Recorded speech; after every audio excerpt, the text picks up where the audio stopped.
Bienvenidos, arrancamos aquí una nueva edición del programa Parlamento de Televisión Canaria, un resumen de lo que ha sido la semana en la Cámara Regional. Ha tenido lugar el primer pleno de este periodo de sesiones. Arrancó con la sesión de control al Gobierno, con las preguntas de la oposición, también las de los grupos que apoyan al Gobierno. Y en esta sesión, además, el presidente anunció la fecha para la reunión bilateral Canarias-Estado. Tendrá lugar el próximo 23 de febrero. Además, estuvo muy presente en el debate la situación de los menores migrantes en Canarias en un momento en el que el archipiélago ha agotado ya su capacidad de acogida. Se acoge a día de hoy a más de 2.800 menores migrantes no acompañados y casi la mitad de ellos aún espera una evaluación para confirmar su edad. Los grupos parlamentarios y el Gobierno coinciden en la necesidad de que haya un reparto solidario entre comunidades. Y la variante Omicron, que ha dejado cifras nunca antes vistas, tanto de afectados como de consultas. Los datos los dio el consejero de Sanidad en su comparecencia. Entre el 14 de diciembre y el 17 de enero se contabilizó el mayor número de casos de COVID desde el comienzo de la pandemia. Y el Parlamento ha aprobado una declaración institucional con motivo del Día Internacional de Tolerancia Cero contra la mutilación genital femenina, expresando el absoluto rechazo de la Cámara a esta práctica que constituye una forma de violencia de género y una grave violación de los derechos humanos de las niñas y de las mujeres. Y esta semana, en la entrevista aquí en Parlamento, tenemos con nosotros a Juan Manuel García Ramos, del Grupo Parlamentario Nacionalista Canario.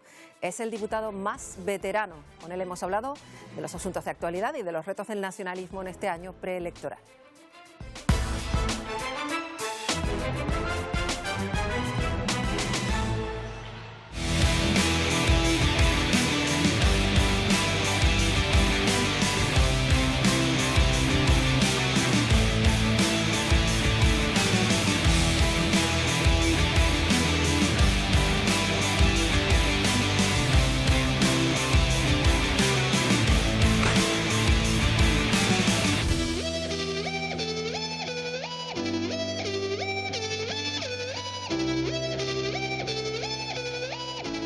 Pues vamos ya con la entrevista de la semana. Nuestro invitado de hoy es Juan Manuel García Ramos, diputado del Grupo Nacionalista Canario, un diputado con enorme experiencia parlamentaria, ha estado en 3 legislaturas, catedrático de Filología, escritor, periodista, referente del nacionalismo en Canarias. Señor García Ramos, bienvenido a la entrevista de Parlamento.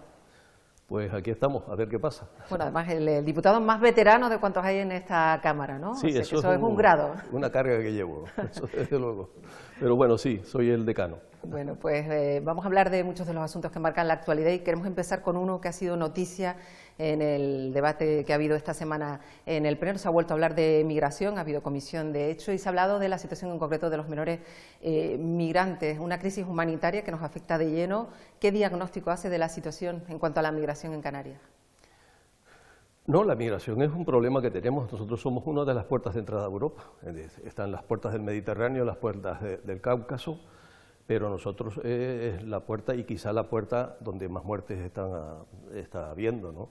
Y es trágico todo lo que está pasando. Y luego tenemos, como usted bien dice, el asunto de los menores, que es una sobrecarga que está llevando a cabo la comunidad canaria, con la incomprensión del resto de las comunidades del Estado y con la incomprensión de la misma Unión Europea, que tiene un pacto de migración y asilo en discusión hace ya un par de años y no es capaz de ponerse de acuerdo para saber que la inmigración, los fenómenos inmigratorios y sobre todo con la bomba demográfica que tenemos aquí al lado en África, es algo que debe ser repartido y debe ser asumido de una manera solidaria, no como en estos momentos que parece que los de la puerta de entrada somos los que tenemos que cargarnos todo, ¿no? De hecho, el reparto solidario es una de las reclamaciones del propio Gobierno de Canarias al resto de comunidades. No sé si tendrá resultado esa reclamación que se está haciendo reiteradamente, que hemos oído también en el Parlamento esta semana. Sí, hasta el mismo presidente del Gobierno de Canarias está haciendo esa reclamación con insistencia. Yo sé que con sinceridad también, pero hay una incomprensión generalizada desde hace ya algunos años. ¿En qué medida las relaciones con Marruecos influyen en este fenómeno migratorio, en particular en este que estamos viviendo ahora? Pues yo creo que en el último año la inmigración que está llegando a Canarias, los 2 últimos años, forman parte de un pequeño chantaje de Marruecos con respecto a lo que está pidiéndole al Estado español, que reconozca su soberanía sobre el Sáhara Occidental. Es una de las provocaciones que Marruecos le hace a España y nosotros pagamos el pato, ¿no? Yo no me creo, o sea, la mayoría de las pateras y de las embarcaciones que salen del territorio que anexionado por Marruecos, del Sáhara Occidental, de la antigua Villa Cisneros sobre todo. Y entonces es incomprensible que esto sea así y que Marruecos no atienda a frenar lo que es este tráfico de seres humanos, ¿no? Porque todos sabemos que en Marruecos no se mueve nada ni nadie si la policía y la Guardia Nacional o la Guardia Real no se entera. O sea que Marruecos está consintiendo esta ola migratoria desde su territorio hacia Canarias como una forma de chantaje, vuelvo a repetirlo, ¿no? De hecho, siempre en su discurso está presente la preocupación por la política expansionista de Marruecos, sus repercusiones en Canarias. ¿Cuáles son los riesgos de los que se alertan con este tipo de política que no está resuelta, esa crisis eterna entre España y Marruecos? Yo he venido insistiendo aquí en el Parlamento muchas veces en preguntas al Gobierno y en algunos otros tipos de iniciativas en que es necesario que el Reino de Marruecos y el Reino de España se entiendan, tengan unas buenas relaciones, porque si las malas relaciones están repercutiendo directamente en Canarias y directamente en intereses canarios, desde la flota pesquera, que ha sido reducida porque se han apropiado del antiguo Banco Canario Sahariano, hasta la promulgación de 2 leyes que hicieron el año pasado, que invaden la zona económica exclusiva, sobre todo de Canarias, ¿no? Pero no hay movimientos diplomáticos, ¿no? El nuevo ministro Álvarez entró con mucha fuerza, pero todavía no ha logrado reunirse con su homólogo marroquí, ni hay sobre la mesa un plan de trabajo y un plan de entendimiento de bilateralidad de asuntos que son muy preocupantes, ¿no?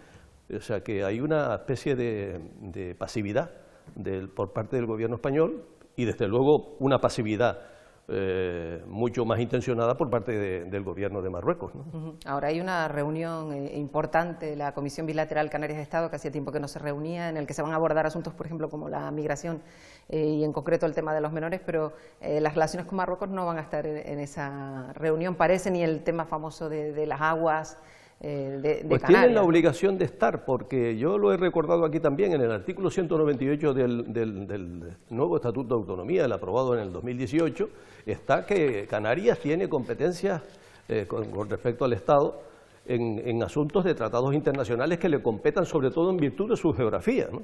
O sea, eso está muy claro en el Estatuto de Autonomía. Por lo tanto, en esa reunión bilateral de Canarias-Estado debiera estar dentro de la agenda, uno de los asuntos a tratar sería ese, ¿no? Parece que quizá este no vaya a estar, pero ¿qué espera de esa reunión? Bueno, yo no voy a juzgarla de antemano, a mí no me gusta hacer política destructiva, ¿no? Vamos a ver qué sale de esa reunión, qué nos dicen, y en virtud de eso pues ya haremos la crítica correspondiente, ¿no? Será una reunión que se va a celebrar el próximo 23 de febrero, que será en nada. Estamos aún en plena crisis sanitaria, y eso que los datos poco a poco dejan un poco de atisbo a la esperanza, aún así hay que ser prudentes. ¿Cuál es su lectura de la crisis sanitaria de hoy y de las repercusiones también económicas que está teniendo? ¿Cómo se puede abordar toda esta situación que se nos viene por delante, la crisis turística asociada, en fin? Sí, estamos pagando muy caro la crisis sanitaria y sus repercusiones en la crisis económica, porque nuestro producto estrella, que es el turismo, es el que está sufriendo realmente esas repercusiones, ¿no? En cualquiera de los casos, yo voy a decir una opinión particular, más que de grupo parlamentario, pero creo que estamos en un momento de mucha confusión, ¿no? Mucha confusión. Las variantes estas que está habiendo del virus, a mí me producen un desconcierto muy grande, ¿no? Porque creo que las incertezas científicas se trasladan luego a las incertezas políticas, y es muy difícil dar instrucciones, dar normativas para la conducta de los seres humanos, ¿no? Esperemos que esto se aclare un poco en los próximos meses, pero soy un poco pesimista, se lo tengo que reconocer, ¿no? Esperemos que sean mejores las previsiones y que se cumpla lo que van avisando de que estaríamos doblegando por fin esa sexta ola también aquí en Canarias. Hay un asunto también importante que va a estar de forma recurrente en la Cámara, en los discursos, tiene que ver con lo que ha ocurrido en la isla de La Palma. Ahora hay que enfocar una reconstrucción a largo plazo, ahí es cuando realmente hay que mostrar todas esas buenas intenciones que mostró tanto el gobierno estatal como el regional, como las administraciones locales. ¿Cómo debe abordarse una reconstrucción tan integral como requieren determinadas zonas de La Palma? Pues oímos cosas muy diversas, ¿no? El discurso del gobierno de Canarias es que hay un plan de reconstrucción, que hay dinero, pero luego los damnificados que hemos tenido ocasión de oír en algunos de los vídeos que se han programado aquí en la misma sala de sesiones, pues hablan de que las promesas no se están cumpliendo, ¿no? Y bueno, es un reto que tiene el gobierno de Canarias, el gobierno del Estado y también los ayuntamientos concernidos de La Palma y el mismo Cabildo. Esperemos que las expectativas que se abrieron al principio con esas numerosas visitas de don Pedro Sánchez y bueno, los esfuerzos que se están haciendo desde el gobierno de Canarias se traduzcan en una satisfacción por parte de todos aquellos que han sido damnificados con esta erupción, ¿no? Si todo va bien, pues se podría volver a recuperar el pulso económico poco a poco si se sale de esta famosa crisis sanitaria y por tanto de la económica. Y yo le quería preguntar por otro asunto de lo que usted muestra particular interés, que es la situación de Canarias de forma geoestratégica y cómo Canarias podría convertirse en un punto crucial para internacionalizar la economía, para convertirse en un nexo estratégico, pero eso se está logrando, realmente se ha quedado de lado. ¿Cómo está Canarias con respecto a Europa? Bueno, no, Canarias desde luego, yo lo he defendido siempre, es un archipiélago atlántico, ¿no? Algunos dicen que es un archipiélago africano, yo mantengo que es un archipiélago atlántico sobre todo desde el punto de vista cultural. Canarias ha estado siempre centrada en las relaciones interatlánticas. Sin Canarias no se hubiera descubierto América, ni hubiera sido América, la América española hubiera sido española, porque hay un tratado que dice que entre Portugal y España, en 1492, le deja a Portugal que España termine la conquista de las Islas Canarias, y cuando Colón viaja al oeste, a lo que viaja es a conquistar una de las Islas Canarias. Lo que pasa es que lo que hace es conquistar América. Hay documentos en Italia que hablan precisamente de eso, de que lo que pensaba Colón es que había llegado a una de las Islas Canarias. Por lo tanto, nosotros hemos estado siempre en el debate, en ese encuentro magnífico. Yo no voy a hablar ahora de las víctimas, pero ese diálogo que se da entre el viejo mundo y el nuevo mundo, ¿no? Hemos estado centrados ahí. Y hemos tenido un protagonismo que a veces ignoramos y no debiéramos ignorar, ¿no? Porque es uno de los grandes atractivos de la cultura y del ser de Canarias, ¿no? Hablando de Canarias, la Canarias actual, hay un asunto que ha sido noticia también, además con una pregunta que planteó el Grupo Nacionalista Canario en boca del diputado que nos acompaña, de Juan Manuel García Ramos, que tiene que ver con la superpoblación que hay a día hoy en Canarias, que usted está muy preocupado porque dice que no se le está dando la importancia que se debería, por las repercusiones que puede tener en nuestro archipiélago esta explosión demográfica, ¿no? Las repercusiones están a la vista. Anteayer o en estos días el mismo vicepresidente del Cabildo de Tenerife ha dicho ni un automóvil más, ni una carretera más, porque yo creo que estamos sobrepasados en Tenerife, por lo menos. En otras islas no es ese el fenómeno. Pero no es que yo esté preocupado, es que en estos últimos tiempos hasta el presidente del Parlamento de Canarias, en una reunión que tuvo con los presidentes de asambleas legislativas, llevó el asunto de la superpoblación de Canarias. El vicepresidente del Gobierno de Canarias, don Román Rodríguez, en multitud de ocasiones ha salido a la prensa a advertir también que el exceso demográfico nos está perjudicando y nos perjudicará todavía mucho más. El Consejo Económico y Social ha hecho también esa advertencia, que dentro en el 2033 tendremos 2,5 millones de habitantes. Hoy día tenemos una densidad de población de 292 habitantes por kilómetro cuadrado. Si eliminamos la parte que tenemos de territorio que está protegida, estamos en una densidad de población de casi 500 habitantes por kilómetro cuadrado. Es decir, son cifras que alarman, ¿no?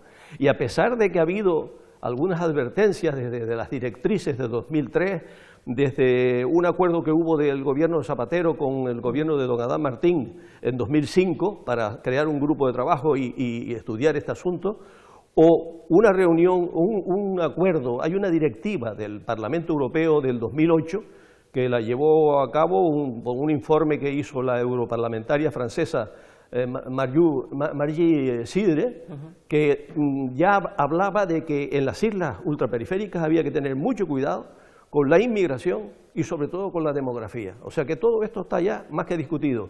Tenemos el problema encima, pero desde luego lo que no hemos buscado es la regulación necesaria para que este problema no se siga incrementando.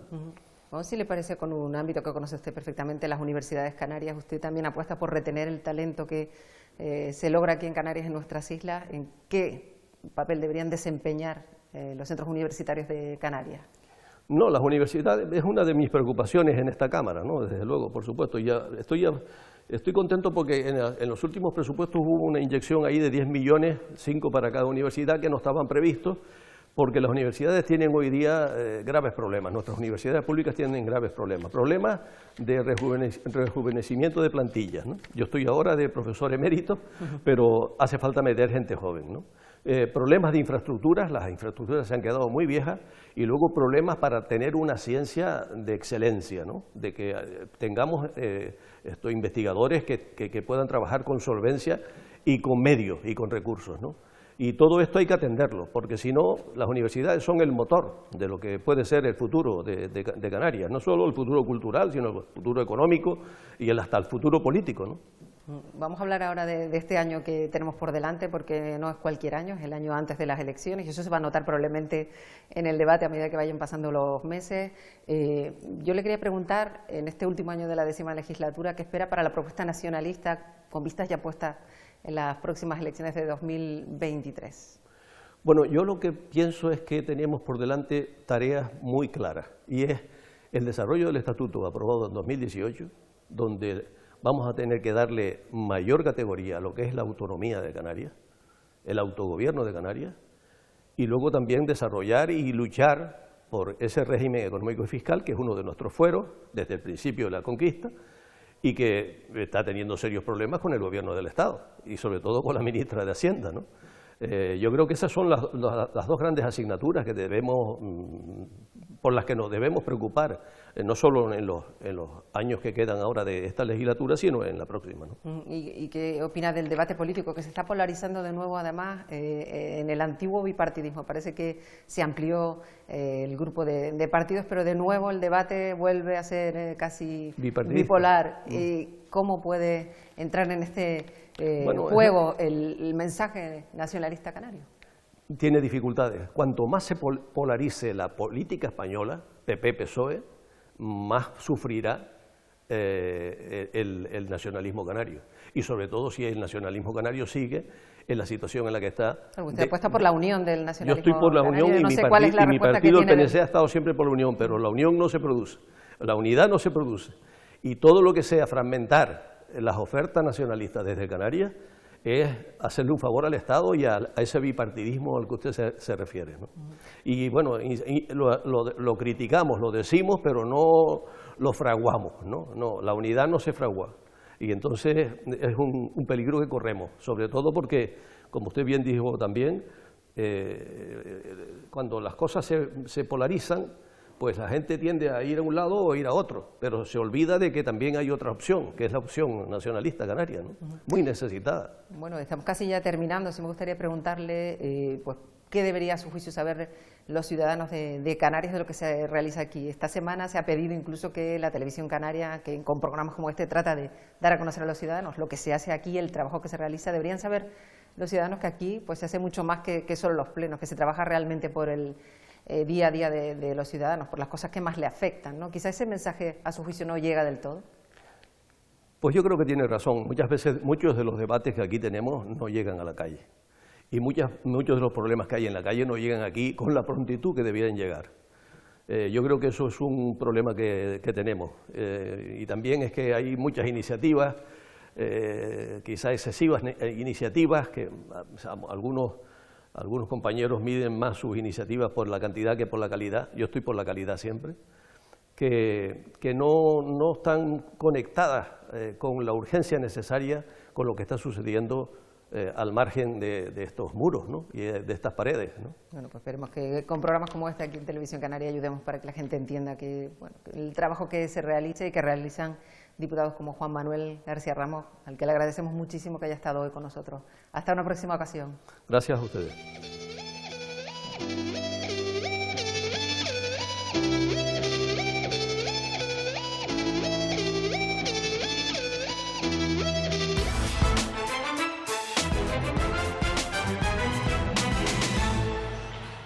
Vamos ya con ese primer pleno de este periodo de sesiones en la Cámara Regional. La sesión de control estuvo marcada por las preguntas de la oposición, que se interesaron además por la gestión de la dependencia, el cumplimiento de las ayudas para los palmeros afectados por la erupción o la situación de las urgencias en varios hospitales canarios, entre otras cuestiones.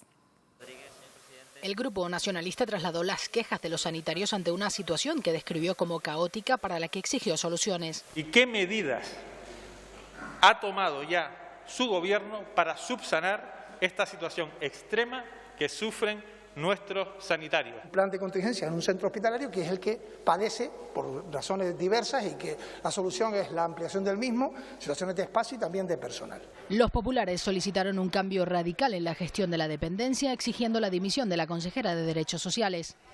6.400 canarios los que fallecieron sin haber recibido una sola ayuda. Si usted toma esa decisión, aquí tiene mi mano tendida. Aquí tiene al Partido Popular. Vamos a entregar datos mejores que los que recogimos en junio del 19. 467 expedientes resueltos frente a los 238. Hemos mejorado en aspectos como las solicitudes presentadas, el reconocimiento de grado y otros factores. El grupo mixto se interesó por la cuantía de los fondos de recuperación para los damnificados por el volcán. Que eso es lo que le han dado a los palmeros, un decreto del Gobierno de España que aprueba 60.000 euros. Quieren un consorcio para poder participar y tomar las decisiones sobre sus vidas. Han llegado 60.000 euros en indemnización del Gobierno de España que nosotros complementaremos junto al Cabildo y a los ayuntamientos en la fórmula que ahí decidamos. Y el presidente Torres además ha asegurado que hay razones para mostrarse relativamente optimistas por las previsiones de este año, tanto las económicas como las sanitarias. Además, anunció la fecha de la reunión bilateral Canarias-Estado que va a abordar asuntos cruciales para Canarias.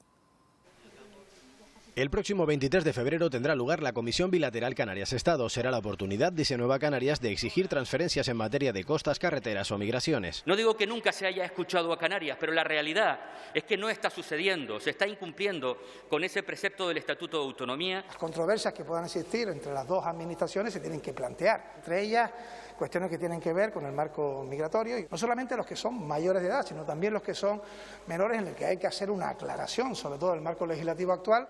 Los socialistas y sus socios resaltaron la situación de moderado optimismo económico que creen acompañará a Canarias para 2022. A pesar de la crisis sanitaria y la repercusión en la economía, en la sociedad y la crisis vulcanológica, creo que hay razones para el optimismo, porque hay indicadores que así lo ponen de manifiesto. Datos que nos dicen que la respuesta a la situación vivida ha sido acertada, adecuada, proporcional, que nos sitúan en cifras prepandemia. Empleo en Canarias subirá cerca de un 8%, el PIB para el año 2022 cerca del 10%, 9,6% recuperaremos, para el año 2023 cerca de un 6% en cuanto a empleo. Si Podemos resaltó la importancia para Canarias de la recién aprobada Ley de Vivienda. La vivienda con esta ley se convierte en un derecho. Hasta ahora ha sido un bien de mercado. En unas circunstancias de crisis como las actuales, que haya gobiernos que apuesten por sacar leyes de vivienda y de reforma laboral desde el Gobierno de Canarias, nosotros lo aplaudimos.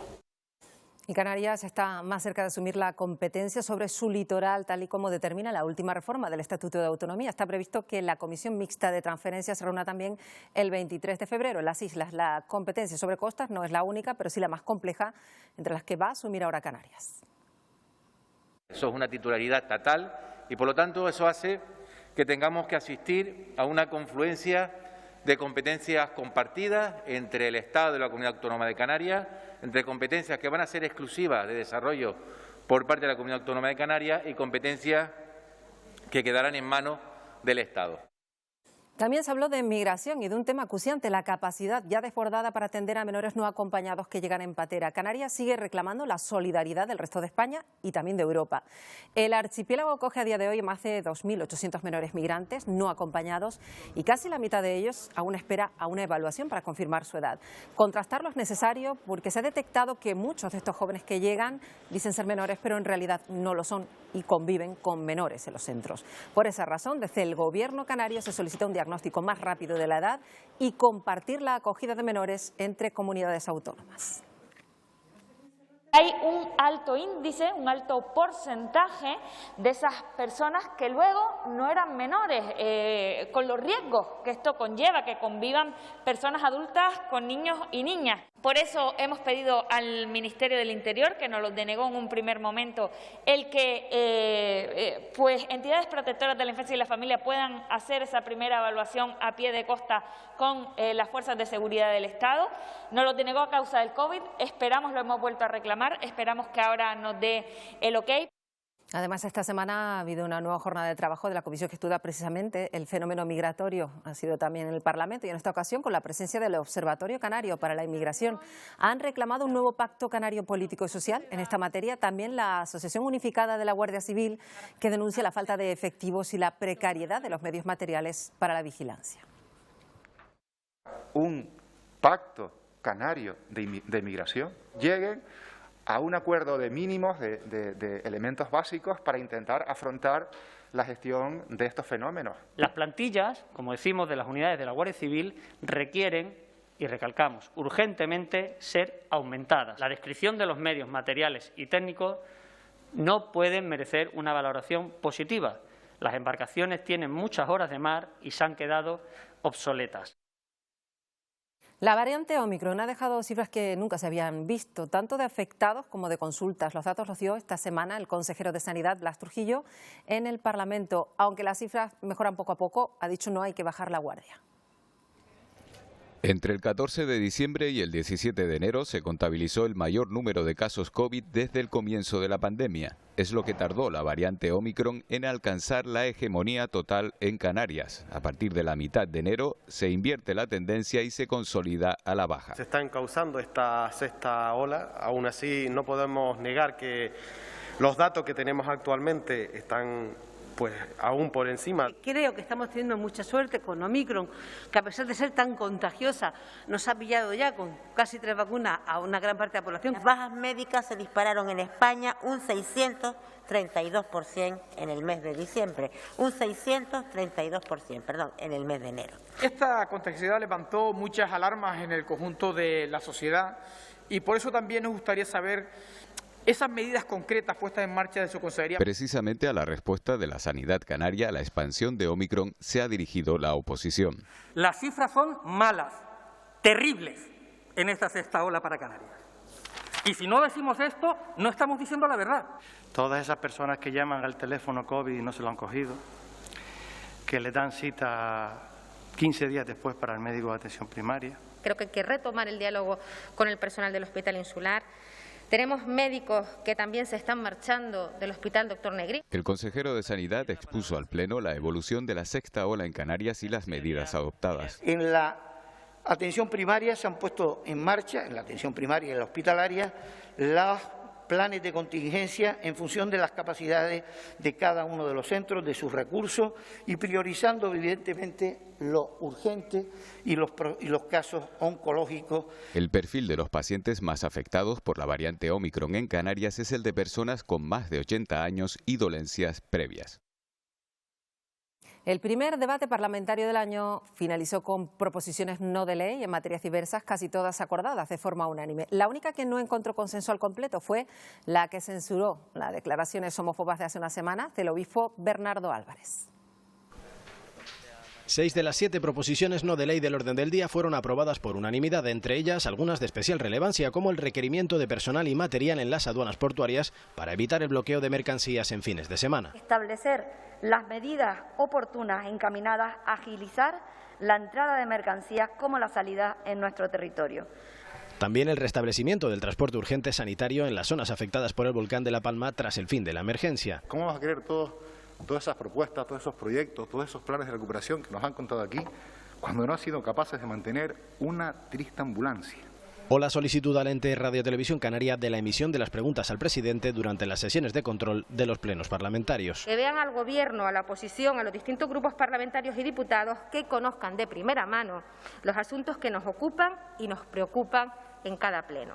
Más debate generó la planteada en torno a la reprobación de muestras de odio contra los colectivos LGTBI. Rechazar y condenar las declaraciones del obispo de Tenerife, don Bernardo Álvarez Afonso, en las que se refería a la homosexualidad de manera peyorativa y denigrante. Los grupos acordaron la repudia a las declaraciones del obispo, pero no hubo consenso para instar al Gobierno a evitar su invitación a actos oficiales. Y ya al final de la semana, el viernes, tuvo lugar la Comisión de Control de Radio Televisión Canaria, en la que compareció el administrador único de esta casa y además contestó a las preguntas que le formularon varios grupos de la Cámara. Usted nos ha informado a los canarios con profesionalidad y neutralidad, como era su deber en este caso. Usted ha actuado no como un servidor público ni como un periodista que dice ser preocupado por la verdad. En un caso que afecta a niñas prostituidas, se ha puesto del lado de sus propios intereses y lealtades. Salvo que usted, como digo, tenga alguna prueba en contrario, poner en duda el tratamiento realizado al caso sobre el que me inquiere no solo insulta mi dignidad profesional, sino sobre todo la de las redactoras y el del resto de personal de informativos que han elaborado esas informaciones, pues usted da por hecho que ellos puedan aceptar en un asunto como este tales intromisiones y no eleven ningún tipo de protesta. Y en sede parlamentaria se preguntó esta semana a la consejera de Empleo sobre las gestiones que realiza el Gobierno ante la subida de precios en los productos básicos por el encarecimiento, entre otros motivos, del transporte. Esto nos afecta en el día a día y de esto hablamos hoy en Canarias Opina.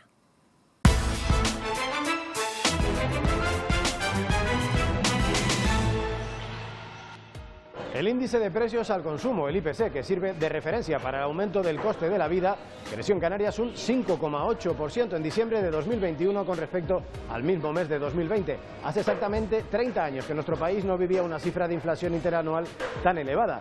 Tiene su origen en el precio de la luz y los carburantes, que arrastra a productos básicos como la alimentación. Legumbres, hortalizas, el aceite, el pan, los cereales o la carne se han encarecido notablemente y eso se nota a final de mes. Es una situación que para muchos canarios supone una pérdida importante de poder adquisitivo. Por eso queremos conocer su opinión. Queremos saber cómo le está afectando esta situación, en qué está notando más la subida de precios. Los precios se han disparado en el sector alimentación, gasolina, electricidad, es decir, un montón de cosas. No ayuda encima la inflación que hay a la situación actual. Los precios sí han subido muchísimo en lo que es la cesta de la compra. Una compra que te costaba 20 euros ahora te puede salir en 30, 35. Fui al supermercado y un pan de molde de marca, que habitualmente costaba sobre 2 y pico, estaba a 4,10, o sea, un pan de molde, una cosa sencilla, cortada en una máquina, empaquetada a 4,10. Si antes llevaba una compra grande, ahora ya llevo la mitad, y más caro. Y la gasolina, no me digas cómo está. A ver, el que tiene un camión de gasoil para ir de aquí a La Palma le cuesta más caro el gasoil que el viaje que cobra. Se nota bastante, sobre todo la luz. Se montó el gasoil, la gasolina, sí, bastante. En un principio los precios, en el supermercado más o menos son los mismos y no he notado, la verdad, que haya un incremento. Eso que comprabas por 60 y pico euros ya te llega casi a 90 porque son 20, 30, 50 y así un montón.